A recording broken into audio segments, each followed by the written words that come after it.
সাবধান, সামনে ভয়ঙ্কর কলিকাল। তা আমার প্রশ্ন, আপনি কলিকালকে ভয়ঙ্কর বলছেন কেন? সেই কলিকালের মানুষ কেমন হবে? এর উত্তরটা যদি আপনি দেন আমি খুব প্রসন্ন হব। ভগবান কৃষ্ণ বললেন, বেশ শুনলাম, একটা প্রশ্ন হলো কলিকালের মানুষ কেমন হবে? আর কি কারো প্রশ্ন আছে? ভীম বললেন, আমারও একটা প্রশ্ন। বল কি? কলিকালের ধর্ম কেমন হবে?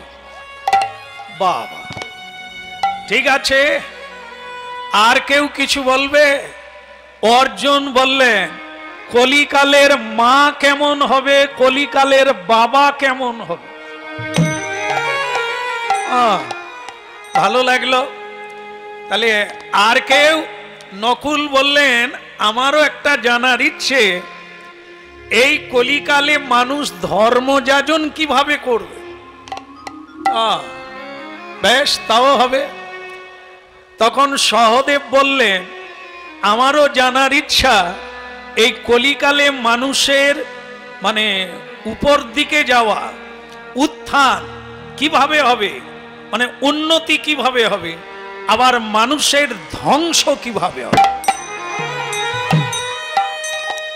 ঠিক আছে, আপনাদের উত্তরগুলো খুবই সোজা, এখনই দিতে পারতাম, কিন্তু আমার একটু অন্যত্র যাওয়ার আছে, তাই আজকে পারবো না, আগামীকাল বলবো।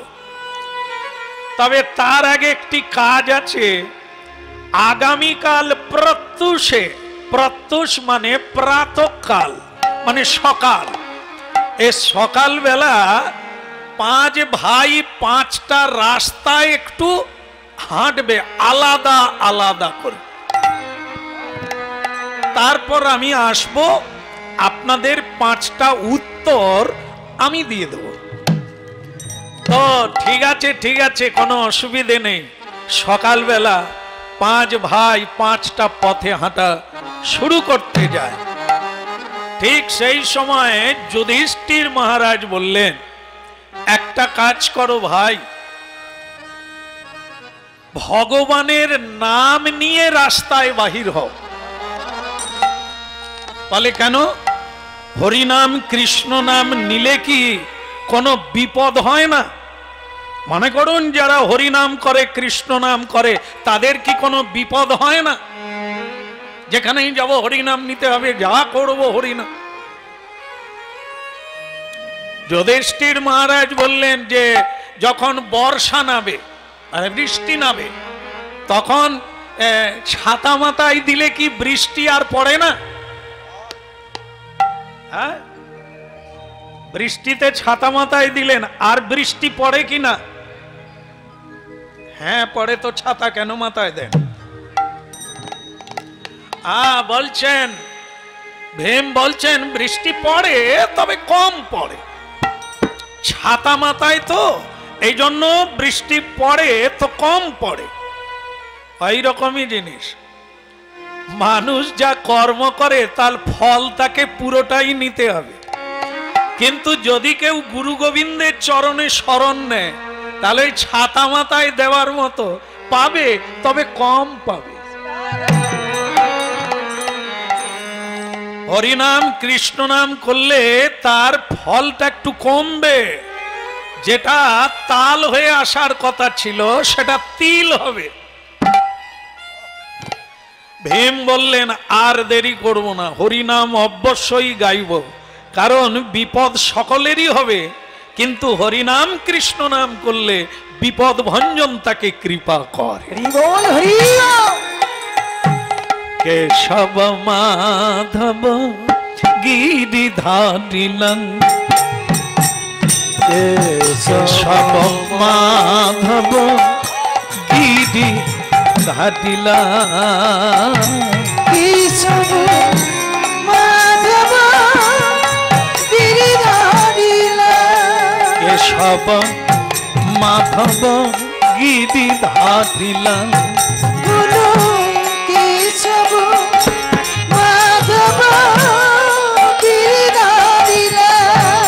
গিরিধারী লালি বলো বলো বলো বলো বলো বলো বলো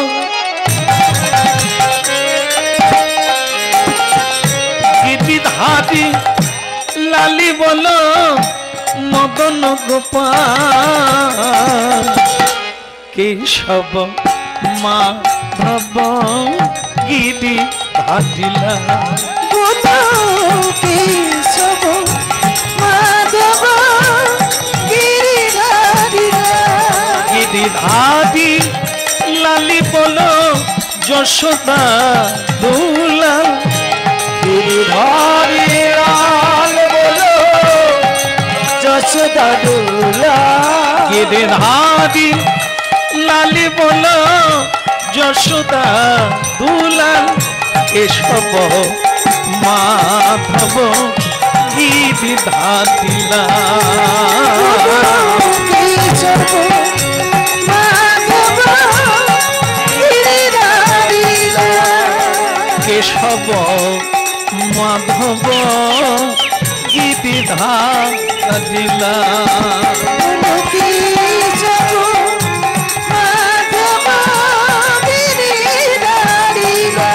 গিরিধারী গিরিধারী মুরারি পুরারি কৃষ্ণ মুরারি কেশব মাধব গিরিধারী লাল গিরিধারী লাল বল কেশব মাধব গিরিধারী লাল কেশব মাধব গিরিধারী গিরিধারী গিরিধারী কেশব মাধব গিরিধারী কেশব মাধব আরে আরে আরে আরে আরে এই যে ওখানে কি হচ্ছে হ্যাঁ জীবনে অনেক জায়গায় গিয়েছি এরকম জায়গা দেখি না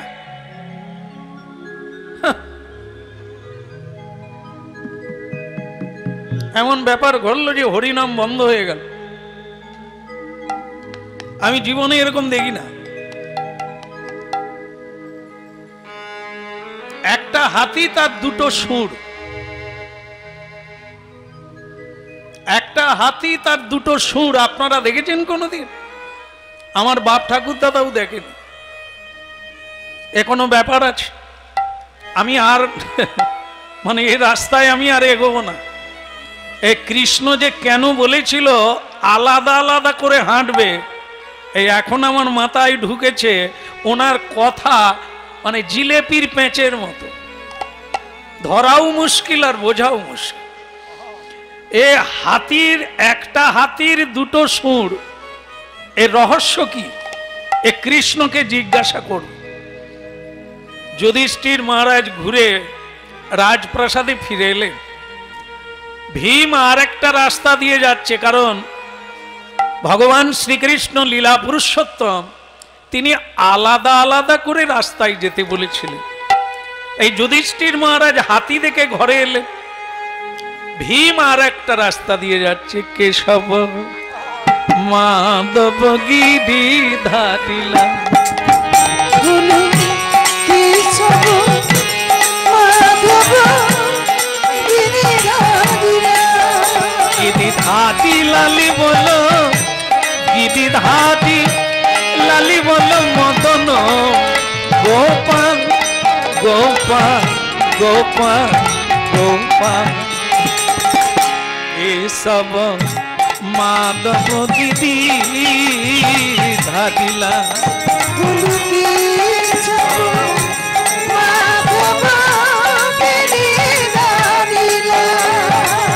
বলো বলো কেশব মাধব গিরিধারী লাল কেশব মাধব গিরিধারী শ্যাম সুন্দর সুন্দর মদন গোপাল মদন গোপাল কেশব মাধব গিরি ধারিলা কেশব মাধব গিরিধারিলা। এটা আবার কি গো? এ তো জীবনে দেখি নাই। একটা নদীতে ভীম দেখতে পেল একটা পচা কোন জীব জন্তু বোধহয় অনেক দিন আগে মারা গেছে, পচে গেছে, সেটা নদীতে ভেসে যাচ্ছে। আশ্চর্য, তার উপরে একটা পাখি বসে আছে। আশ্চর্য হতাম না, দেখে আশ্চর্য হয়ে গেলাম। পাখি তো বসেই থাকে, কিন্তু এ পাখির ডানাতে কৃষ্ণ নাম লেখা। মানে আমার মাথায় ঢুকছে না যে যার ডানায় কৃষ্ণ নাম লেখা সে নোংরায় কেন বসবে, সে নোংরা খাবেই বা কেন? এর রহস্য উদ্ঘাটন আমি পারছি না। ও ভগবান কৃষ্ণকে বল, আর যাওয়ার লাগবে না, আর হাঁটার লাগবে না। ভীমও বাড়ি ফিরে এলো। অর্জুন যাচ্ছে। অর্জুন একটা দৃশ্য দেখলো। কি? অর্জুন দেখলো যে একটা গাভী বাছুর প্রসব করেছে। করার পরেই মা গাভীর বাছুরের গা চাটছে, আদর করছে। যেইখানে আদর করছে সেইখান দিয়ে রক্ত ঝরছে। কিছুক্ষণ পরে ওই বাছুরটা মারা গেল। অর্জুনের অন্তরে ভীষণ আঘাত লাগলো। এ কিরকম মা, গা চাটতে চাটতে বাছুরটাকে মেরেই ফেললো। এটা আমি কৃষ্ণকে জিজ্ঞাসা করব। নকুল যে রাস্তা দিয়ে যাচ্ছিল দেখলো যে একটা জঙ্গলের মধ্যে 6খানা কুয়ো, জলের কুয়ো, 6টা, কিন্তু তার 4টাতে জল আছে, 2টোতে নাই।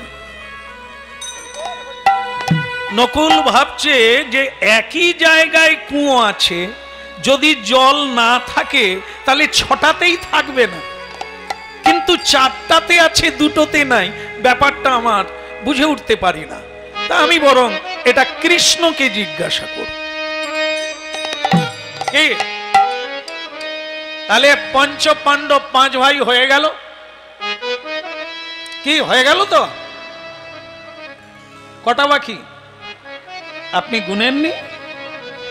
সামনে বসে আছেন, গুনেননি? আর একটা বাকি। কিন্তু আমি যখন বলছি হয়ে গেছে, অনেকে কিন্তু মাথা নাড়ছে, মানে শুনেও না, বুঝেও না। তুমি কি বলবে বলো, তোমাকে ডেকে আনছে, গাইতে হবে, গাও। হ্যাঁ, যে কাজে এসেছি সে কাজের কি হলো রে ভাই? কত পেলি, কত গেল, হিসাব তো দিতে হবে রে। এই জন্য কি সহদেব যে রাস্তা দিয়ে যাচ্ছিল সেখানে দেখলো একটা পাহাড়। পাহাড়ের চূড়া থেকে একটা বড় ধরনের পাথর খুলে নিচের দিকে নামছে, গাছপালা ভেঙে একাচার করে নামছে। পাথর ভারী জিনিস, যত নিচের দিকে নামে তার গতি বেগ বেড়ে যায়, বাড়তে লাগলো। কিন্তু আশ্চর্য দেখলো যে হঠাৎই পাথরটা থেমে গেল। কিসে আটকালো? না কোনো গাছে নয়, সামান্য তৃণলতা। তৃণ মানে ঘাস, ঘাসে লেগে এই দ্রুতগামী পাথরটা আটকে গেল। সহদেব বলে কি ভুতুড়ে ব্যাপার, গাছপালা ভেঙে পাথরটা নামলো, আবার ঘাসে লেগে আটকে গেল। এরে রাম রাম, শ্রীকৃষ্ণ ছাড়া এ রহস্যের উদ্ঘাটন দ্বিতীয় ব্যক্তি পারবে না। পাঁচ ভাই রাজপ্রাসাদে ফিরে এলো। এমন সময় ভগবান শ্রীকৃষ্ণ উপস্থিত হয়ে গেল। উলুধ্বনি শঙ্খ ধ্বনি করে নারীগণ,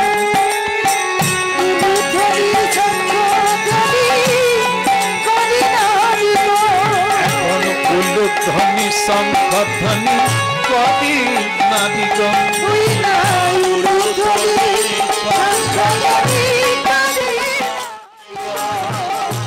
হরি হরি ধ্বনি করে, হরি হরি ধ্বনি করে যত ভক্তগণ, উলুধ্বনি শঙ্খ ধ্বনি করে নারীগণ।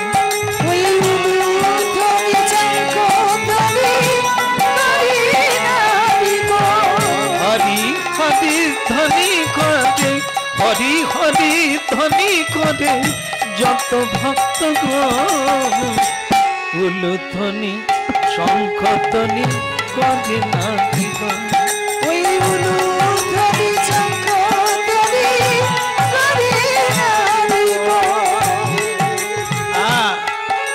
যেটা না বললে নয়, বলি রাজার দোষে রাজ্য নষ্ট, প্রজা কষ্ট পায়। আর বলা অসুবিধা নাই তো, মানে গিন্নিদের কথা আসছে আর কি, কোনো অসুবিধা হবে না তো? কারণ একদিন এসেছি, দুঃখ দিয়ে যেতে চাই না। গিন্নির দোষে গৃহ নষ্ট, লক্ষ্মী ছেড়ে যায়। রাজার দোষে রাজ্য নষ্ট, প্রজা কষ্ট পায়। গিন্নির দোষে গৃহ নষ্ট, লক্ষ্মী ছেড়ে যায়। ভগবান কৃষ্ণ বলছেন, হ্যাঁ, প্রবেশ করা মাত্র যেরকম উলুধ্বনি শুনলাম আর হরিধ্বনি শুনলাম, এ মনে হলো এ দেশের রাজা ভালো লোক, নালে এত মানুষ ধর্মকর্ম করছে কি করে? নিতাই গৌর।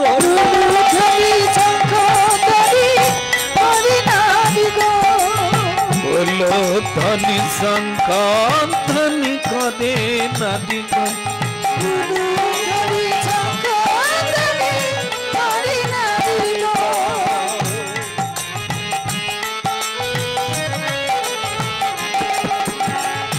ভালো লাগলো। হ্যাঁ, রাজা যদি ধার্মিক হয়, রাজা যদি ন্যায়পরায়ণ হয়, রাজা যদি সত্য পদদর্শী হয়, তাহলে প্রজাগণ যে সুখী হবে ইতে কোনো সন্দেহ নাই। এই যেটা দেখে আমার ভালো লাগলো, এখানের পরিবেশ, রাজা ভালো। হ্যাঁ, এই যেমন যার বাড়িতে হরিনাম হচ্ছে, স্বয়ং তাকে দেখবে কি সুন্দর পরিবেশ তৈরি করে রেখে, এও মানুষ। আর আমরাও মানুষ, সামনে মুরগির পলটি তৈরি করে রেখে, বাতাস এলেই দুর্গন্ধ নাকের ভিতরে যাবে, ইউক্যালিপটাস, আমরা সেগুলো রাখি যাতে শুয়োপোকা হয়ে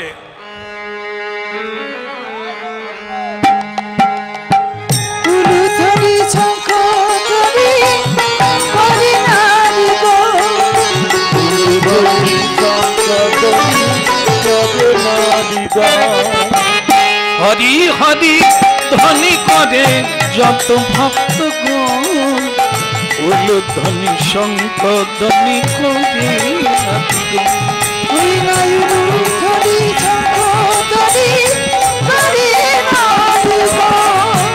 ভালো লাগলো। গিন্নির দোষে গৃহ নষ্ট, লক্ষ্মী ছেড়ে যায়। যার মা ভালো তার ছা ভালো।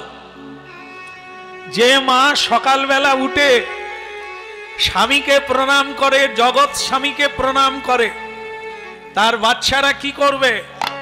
মায়ের আদর্শকে গ্রহণ করে। মা বাবা চিনিয়ে দেয়, মা ভগবান চিনিয়ে দেয়, মা সাধু চিনিয়ে দেয়, আপনি আচরি ধর্ম অপরে শিখায়। আমাদের বাড়িতে নিয়ম, বৌমা নূতন এসেছো জেনে রাখো, একাদশী দিনে অন্ন গ্রহণ করা যাবে না। কষ্ট হবে কিন্তু ফল পাবে, এটি নিয়ম, মানতে হবে।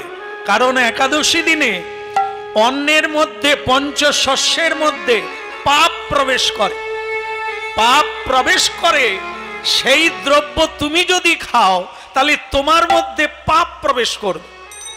হ্যাঁ, তাই এইগুলো মেনে চলতে হবে। বৃহস্পতিবার, অমাবস্যা, সংক্রান্তি এগুলোতে কোনোদিন আমিষ খাওয়া যাবে না। এটা আমার শাশুড়ি করেছেন, আমি করছি, বৌমা তোমাকেও করতে হবে। গিন্নি যদি এভাবে কাউকে বলে, পরিচালনা করে, তবে সদাচার থাকবে, তবে ধর্ম থাকবে, তবে ভগবান থাকবে। আর গিন্নির দোষ কি না, গিন্নি যদি গিন্নিপনা করে যে আজ একাদশী বটে, হ্যাঁ ছেড়ে দাও, আমার জামাই বাবাজি বোম্বে থেকে এসেছে, বোম্বে কত বড় জামাই, তিনি কি নিরামিষ খাবে? এই যে পদ্মার মা, ডেকে দাও, ডেকে দাও, ঘুমোচ্ছে। না না, আপনাকে না, পদ্মার মাকে।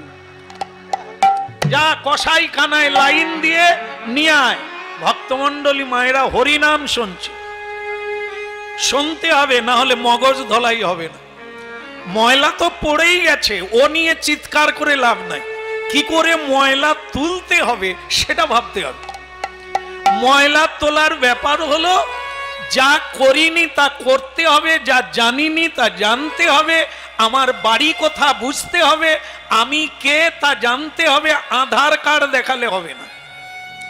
আধার কার্ড আমি মরে যাওয়ার পরে আধার কার্ড কাজে লাগবে না, কিন্তু আমার পরিচয়, আধার কার্ডের পরিচয়টা ভারতীয় নাগরিকের পরিচয়, কিন্তু আমার স্বরূপের পরিচয় নয়। এই জন্য হরিনাম শুনতে হবে, সদাচার পালন করতে হবে। এই জন্য এই দুটো দোষের কথা বলা হয়েছে। রাজার দোষে, রাজা যেমন রাজ্যের রাজা, কেন্দ্রের রাজা, ঠিক তেমনি সংসারের রাজা হচ্ছে কর্তা, আর রানীমা হচ্ছে গিন্নিমা। এই দুইজনকে আচরণশীল হতে হবে, না হলে আগামী দিনে ফুল ফুটবে না, শেল কাটা, শিয়াকুলের কাঁটা তৈরি হবে। নিজেরাই পা দেবে, নিজেরাই সেই দংশন জ্বালায় যন্ত্রণা পেতে হবে। মহাপ্রভু হরিনাম দিতে এসেছেন, প্রারব্ধ জন্মের কর্মফল খণ্ডন হয়ে যাবে, নূতন করে জীবন শুরু করো, নূতন করে পথ চলা শুরু করো। যে পথে হাঁটছো ওটা নরকের পথ, ওখানে যন্ত্রণার পথ, আরো বৃদ্ধি হবে। মহাপ্রভু যে পথ দেখাতে এসেছেন সে পথ হচ্ছে নিরাময়। সেই পথকে আমরা অনুসরণ করব বলে হরিনাম শুনতে বসেছি। এই জন্য শুনতে হবে, যদি শুনবেন তো জীবন পাবেন, যদি না শুনবেন পিছিয়ে পড়বেন, ইতে কোনো সন্দেহ নাই। ভগবান কৃষ্ণ বললেন, আমার যেটা বলার আমি বলে দিয়েছি, খুব ভালো লাগছে, কিন্তু এখানে সব ভালো লাগছে বলা যাবে না। একটা জিনিস খুব খারাপ লাগছে, বলবো না, ছেড়ে দেব। হ্যাঁ, খারাপ লাগছে, বলবো? যা হয় হবে, ঝেড়ে দিয়ে আমি তো চলে যাব। যেটা সব চাইতে খারাপ লাগছে, এই মানে সব মানুষদের দেখলাম কি হাসি, কি খুশি। হ্যাঁ, আমি আসতে পুষ্পবৃষ্টি হলো, উলুধ্বনি, কত কিছু, কিন্তু আমার সামনে যারা বসে আছে যেন তেজাল ভাঁড়ের মতো মুখ, যেন মনে হয় নৌকা ডুবি হয়ে বসে আছে।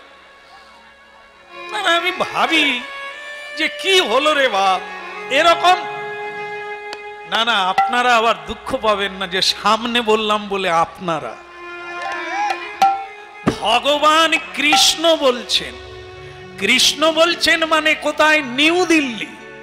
হ্যাঁ, পুরাকালে যে জায়গাটার নাম হস্তিনাপুর, সেই হস্তিনাপুরের রাজা সহিত পঞ্চ পাণ্ডব, তারা একটু গোমরা মুখ করে বিষণ্ণ বদনে বসে আছেন। ভগবান কৃষ্ণ বলেন, এত ভালো কিছু দেখলাম, কিন্তু এনারা কেন গোমরা মুখ করে বসে আছে আমি বুঝতে পারলাম।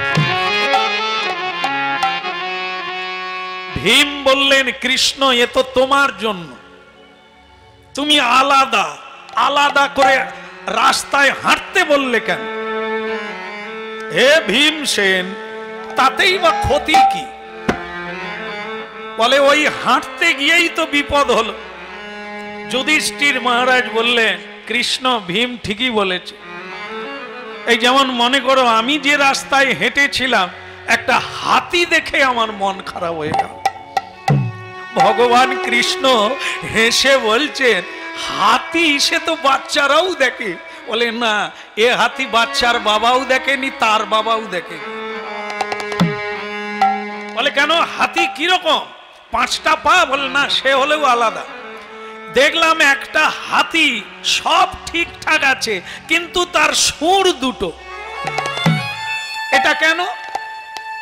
ভগবান কৃষ্ণ হেসে বললেন, মহারাজ ওটা হাতি নয়। হ্যাঁ, হাতি নয়? আমি যে দেখলাম, বলে ওটা হাতি নয়। মনে আছে গতকাল আপনি আমায় কি প্রশ্ন করেছিলেন? কি প্রশ্ন মনে আছে? মনে নাই? কতদিন আগের কার কথা? এই তো 1 মিনিট আগে বলেছিল যুধিষ্ঠির মহারাজ, কলিকালের মানুষ কেমন হবে? তা আমি কি উত্তর দেব? স্বয়ং কলি এই হাতি রূপ ধারণ করে আপনাকে উত্তরটা দিয়ে দিল, মানুষ কিরকম হবে। বলে এর দ্বারা কি করে বুঝবো? ওই যে দুটো সুর, মানে কি কলিকালের মানুষ হবে দুমুখ মানুষ। দুমুখ মানে দুটো মুখ নয়, দুরকমের ভাব। বলবে একরকম, ভাববে একরকম, বলবে একরকম, করবে একরকম। এই হবে কলিকালের মানুষ, দুমুখ মানুষ। তোমার সঙ্গে হেসে কথা বলবে, দাদা কেমন আছো, ভেতরে ভাববে তুমি কবে মরবে, জায়গাটা আমার হবে। হ্যাঁ, স্বামী বাজার থেকে ঘরে এসে বলছে, চম্পার মা, এখানে কোনো চম্পার মা নাই তো? থাকলেও কিছু করার নেই। হ্যাঁ, চম্পার মা বলে, কি গো? বলে আমি অনেক জায়গা ঘুরলাম, তোমার মতো এত সুন্দরী মেয়ে আমি দেখি, কি ভালো তুমি। চম্পার মা বলে, তবু তো ফেয়ার এন্ড লাভলি এখনো মাকে। কিন্তু পুরুষ মনে মনে বলছে, চম্পার মা যে কবে মরবে। বাজারে যে সুশীলার মা সবজি বিক্রি করে, তাকে কবে ঘরে আনবো। কটা মুখ হলো? এরই নাম দুমুখ মানুষ। মেয়েরা স্বামীর কোলে শুয়ে থাকে, এক বিছানায় শুয়ে থাকে, দেবতাও যাদের মনের নাগাল পায় না, পুরুষ পাবে। পুরুষের কোলে শুয়ে আছে, পর পুরুষের কথা ভাবছে, এরও নাম দুমুখ মানুষ। যুধিষ্ঠির মহারাজ হাত জোড়ো করে বলে, কৃষ্ণ এবার বন্ধ করে দাও, যত শুনবো মন খারাপ হয়ে যাবে, কলিকালে আমি জন্ম নেব না। বলে কেন? বলে ওই দুমুখ মানুষদের সঙ্গে আমি পেরে উঠবো না। ভীম বলে, সেটা পরের কথা, আমার উত্তরটা কি হবে সেটা দাও। রাধে কৃষ্ণ গোবিন্দ গোপাল বল, রাধার মন হরি কৃষ্ণ কৃষ্ণ বল। রাধে কৃষ্ণ গোবিন্দ গোপাল বল, রাধার মন হরি কৃষ্ণ কৃষ্ণ বল। রাধে কৃষ্ণ গোবিন্দ গোপাল বল, রাধার মন হরি কৃষ্ণ কৃষ্ণ বল। রাধে কৃষ্ণ গোবিন্দ গোপাল বল, রাধার মন রাধে রাধে বল কৃষ্ণ কৃষ্ণ বল রাধে রাধে বল কৃষ্ণ কৃষ্ণ বল রাধে রাধে বল কৃষ্ণ কৃষ্ণ বল রাধে রাধে বল কৃষ্ণ কৃষ্ণ বল কৃষ্ণ গোবিন্দ গোপাল বল রাধা রমন ঘটি কৃষ্ণ কৃষ্ণ বল রাধে কৃষ্ণ গোবিন্দ গোপাল বল রাধা রমণ কৃষ্ণ কৃষ্ণ বল গিরিধারী বল গোবর্ধন বল গিরিধারী বল গোবর্ধন বল গিরিধারী বল গোবর্ধন বল গিরিধারী বল গোবর্ধন বল গিরিধারী বল গোবর্ধন বল রাধা রমন হরি কৃষ্ণ কৃষ্ণ বল রাধা রমণ হরি কৃষ্ণ কৃষ্ণ বল কৃষ্ণ গোবিন্দ গোপাল বল রাধা রমন হরি কৃষ্ণ কৃষ্ণ বল রাধে কৃষ্ণ গোবিন্দ গোপাল বল রাধা রমণ হরি কৃষ্ণ কৃষ্ণ বল রাধে রাধে বল কৃষ্ণ কৃষ্ণ বল রাধে রাধে বল কৃষ্ণ কৃষ্ণ বল রাধে রাধে বল কৃষ্ণ কৃষ্ণ বল রাধে রাধে বল কৃষ্ণ কৃষ্ণ বল রাধা রমন হরি কৃষ্ণ কৃষ্ণ বল বল রাধা রমণ হরি কৃষ্ণ কৃষ্ণ বল কৃষ্ণ গোবিন্দ গোপাল বল রাধা রমন হরি কৃষ্ণ কৃষ্ণ বল রাধে কৃষ্ণ গোবিন্দ গোপাল বল রাধা রমণ হরি কৃষ্ণ কৃষ্ণ বল ঠিক আছে ঠিক আছে তোমার বদনে কৃষ্ণ নাম ভালোই লাগলো ভীম, কিন্তু তুমি বলো তুমি কি দেখলে? একটা পাখি,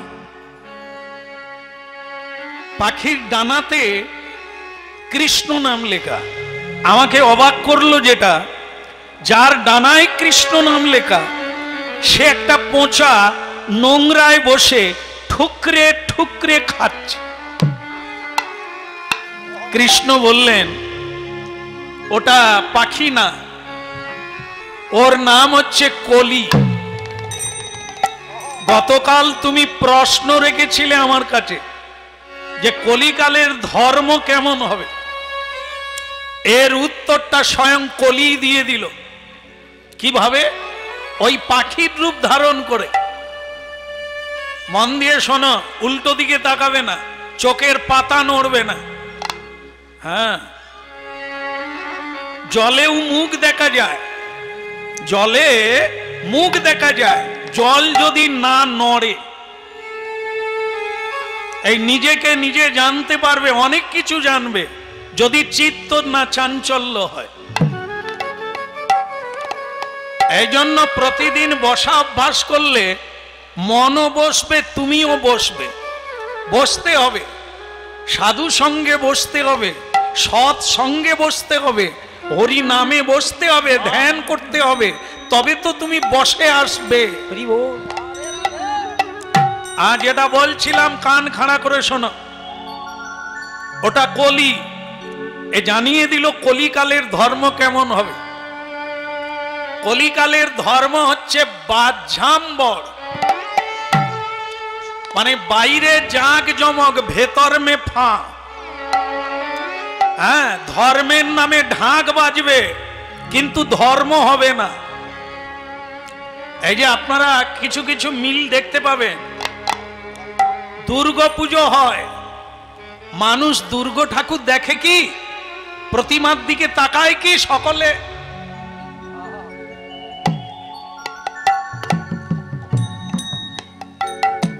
মানে মায়ের চেয়ে প্যান্ডেলের দাম বেশি, মায়ের আকর্ষণের চাইতে প্যান্ডেলের আকর্ষণ বেশি।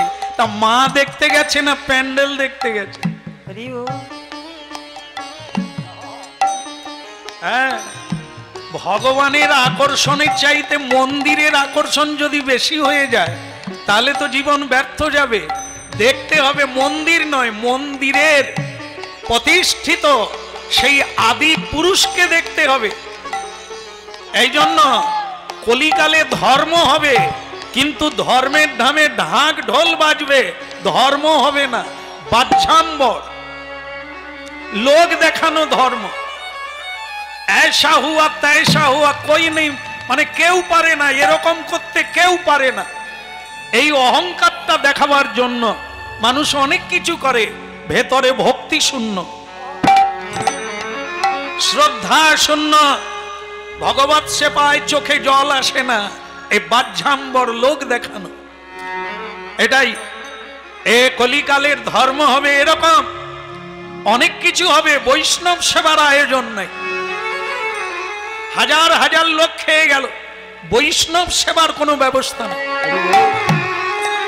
অনেক কিছু হলো, বৈষ্ণবদের চরণ ধৌত হলো না। কি হলো? হাতি চলে গেল, হাতির লেজ আটকে গেল। হ্যাঁ, এটাই হচ্ছে সেই তত্ত্ব। বাইরে কৃষ্ণ নাম লেখা, কিন্তু নোংরা খাচ্ছে। তিলক থাকবে, গলায় তুলসীর মালা থাকবে, কিন্তু দেখবেন অনেক জায়গায় মোড়ে মোড়ে তাস খেলছে। তিলক আছে, তাস খেলছে। তিলক আছে, তেলে ভাজা দোকানে বসে আছে। তার মানে এটা কি বোঝা যায়? কৃষ্ণ নাম লেখা ডানায়, কিন্তু সে নোংরা খাচ্ছে। তাই ভীম, কলিকালের ধর্ম চেনা বড় কঠিন। লোকে বাইরেটা দেখে বলে ভদ্র আর অভদ্র। ভালো জামা কাপড় পরলে ভদ্র হয় না, ভদ্রতা ব্যবহারের দ্বারা বোঝা যায়, পোশাকে নয়। তাই মানুষের ভেতরে ফাঁকা, কিন্তু পোশাকটা দামি পড়ে, তার মানে ভদ্র নয়, হ্যাঁ, ন্যায়পরায়ণ নয়। এইটা ভাবতে হবে। এই কলিকালে ধার্মিক চেনা বড় কঠিন। হ্যাঁ, সাজা যায় কিন্তু হওয়া যায় না। সাধু সাজতে গেলে 10 টাকা খরচা, সাধু হতে গেলে 10টা জনম কুলোবে না। একটু তিলক মাটি, তিলক আঁকা যায়, কেনা যায়, তুলসীর মালা কিনতে পাওয়া যায়। এখন তো আবার একটা ভালো ব্যাপার এসে গেছে যে প্যাঁচ সিস্টেম। যখন হরি নামে যাবে তখন প্যাঁচ দিয়ে দেবে। ওই ব্যক্তি যখন বিয়ে বাড়িতে যাবে প্যাঁচ খুলে ঝুলিয়ে দেবে। করছে, বলছে, বলে প্রভু এখন ভালো হয়েছে আমাদের পক্ষে। কেন? প্যাঁচ সিস্টেম, যখন তখন টাইটও দিতে পারি, আলগাও করতে পারি। তাই যে আমরা যেখানে যেমন সাধু সাজার চেষ্টা করি, তাই একে কি বলা হয়? বাইরে আছে ঝাঁকঝিক চমক, কিন্তু ভেতরে ফাঁকা। তাই কলিকালের মানুষকে সাবধান হতে হবে। মানুষ চিনতে গেলে নিজেকে আগে মানুষ হতে হবে। ভীমের প্রশ্ন হলো, কিন্তু অর্জুন বলছে আমারটা কি হবে, তোমার প্রশ্নটা কি? বলে আমি দেখলাম একটা গাভী তার বাচ্চা প্রসব করলো, বাছুর। গা চাটতে চাটতে রক্ত উদ্গত হলো, সেই রক্তই চাটলো মা, আর কিছুক্ষণ পরে বাছুরটা মরে গেল। আমি ভাবলাম এ কেমন মা? অর্জুন, শ্রীকৃষ্ণ বলছেন, অর্জুন গতকাল তুমি প্রশ্ন রেখেছিলে কলিকালের মা কেমন হবে, কলিকালের বাবা কেমন হবে? স্বয়ং কলি ওই গাভীরূপ ধারণ করে কলিকালের মানুষকে দেখিয়ে দিল মা কেমন হবে, বাবা কেমন হবে। বুঝতে পারলে? মা গাভী যেমন গা চেটে চেটে রক্ত বের করে দিল, আর সে কিছুক্ষণ পরে প্রাণ ত্যাগ করল। এক কলিকালের মা আর বাবা সন্তানকে লালন পালন করে কিরকম? অতিরিক্ত। এই ওখানে যাবি না, এই হরিনামে যাবি না, পড়, শুধু পড়। এই বিবেকানন্দের রচনাটা পড়, বিদ্যাসাগরের রচনাটা পড়, ঠাই করে লাগিয়ে দেব। নম্বর তুলতে হবে। নম্বর তুলার দৌড়ে ছেলে মেয়েদের লাগিয়ে দিল। একবারও বলল না তোকে বিবেকানন্দের মতো হতে হবে, এমন বিবেকবান হতে হবে, বিদ্যাসাগরের মতো নিজের জীবন দিয়ে মানুষের সেবা করতে হবে, এ কথা কোনো মা বাবা বলল না। শুধু বলল নম্বর তুলতে হবে, খবরের কাগজে যেন তোমার ছবি দেখতে পায়। কেমন নম্বর তুলল, রাইটার সে চাকরি পেল, কিন্তু তার চরিত্র সংশোধন হলো না। পেনের ডগা দিয়ে কোটি কোটি টাকা কামাতে লাগলো, কত গরিব মানুষের চোখে জল নামলো। তাহলে কি হলো? বাচ্চা বেঁচে আছে।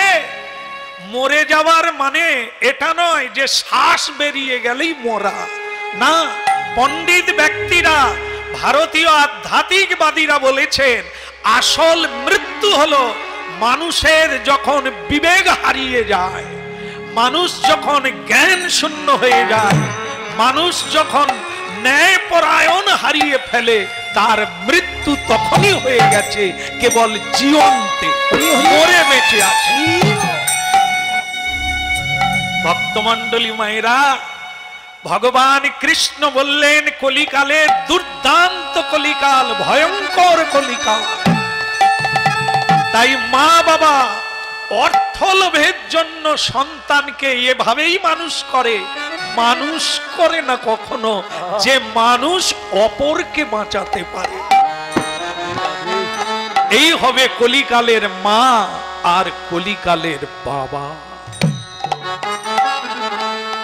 কৃষ্ণ বলো নকুল, আমি যে দেখলাম 6টা গর্ত মানে কুয়ো, 4টাতে জল আছে, 2টোতে নাই, ব্যাপারটা কিছু মাথায় ঢোকে না।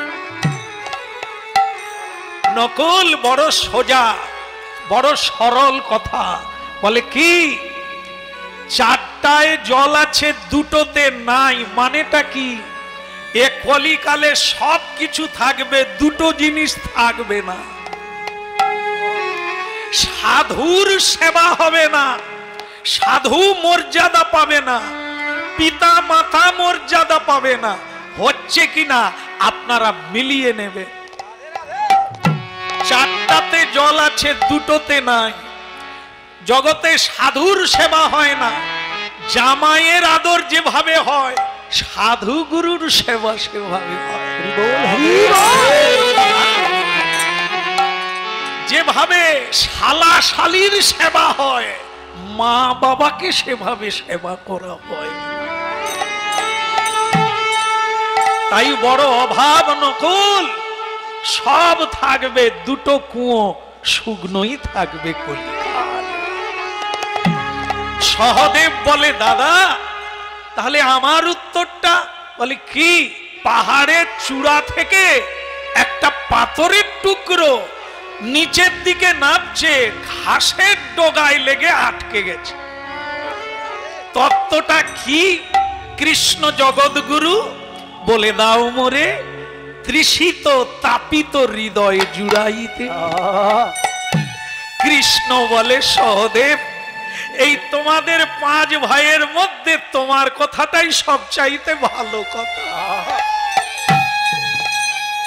কলিকালে সবই খারাপ, এই একটা জিনিস সবচাইতে বড় এবং ভালো। সেটা কি? এই যে দেখলে না, ওপর থেকে পাথর নিচের দিকে নামছে, ওরে কি না হতে পারে, কিন্তু আটকে গেল কিসে? ঘাসে, তৃণ, তাতে আটকে গেল। তত্ত্বটা কি? মানুষ উচ্চে উঠে নিচে নিম্নগামী হচ্ছে। মন, চিত্ত চিত্ত বুদ্ধি সব মলিন যুক্ত, অহংকার যুক্ত, হিংসা যুক্ত, স্বার্থপরতা। তাই নিচের দিকে নামছে মানুষ, নামতে নামতেও আটকে গেল কিসে জানো?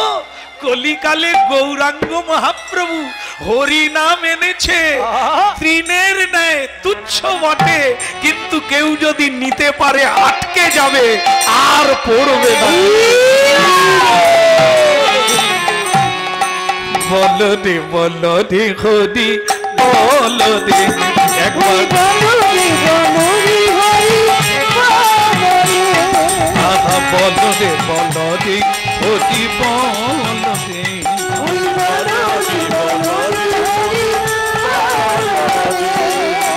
হরি বলো দে, হরি বলো দে, হরি বলো দে, হরি বলো দে, হরি বলো দে, হরি বলো দে, হরি বলো দে, বলো দে, বলো দে, হরি বলো দে, হরি বলো দে, বলো দে, হরি বলো দে। একবার বলো দে, বলো দে, হরি বলো দে, হরি বলো দে, বলো দে, হরি বলো দে।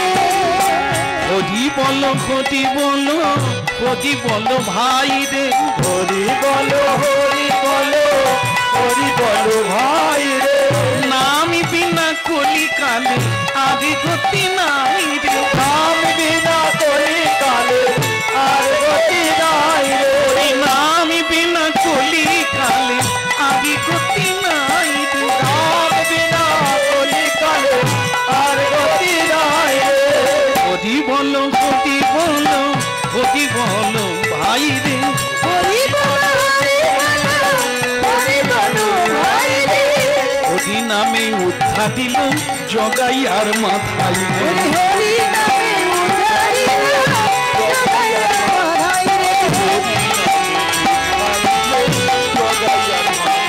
এই হরি নামে উদ্ধার দিল জগাই আর মাথায় রে, হরি নামে উদ্ধার দিল জগাই আর মাথায় রে। বলো দে, বলো দে, হরি বলো দে, একবার বলো দে, বলো দে, হরি বলো দে, হরি বলো দে, হরি বলো দে, হরি বলো দে, হরি বলো দে, হরি বলো দে, হরি বলো দে, হরি বলো রে, হরি বলো রে। বলো দে, বলো দে, হরি বলো দে, হরি বলো দে, বলো দে, হরি বলো দে।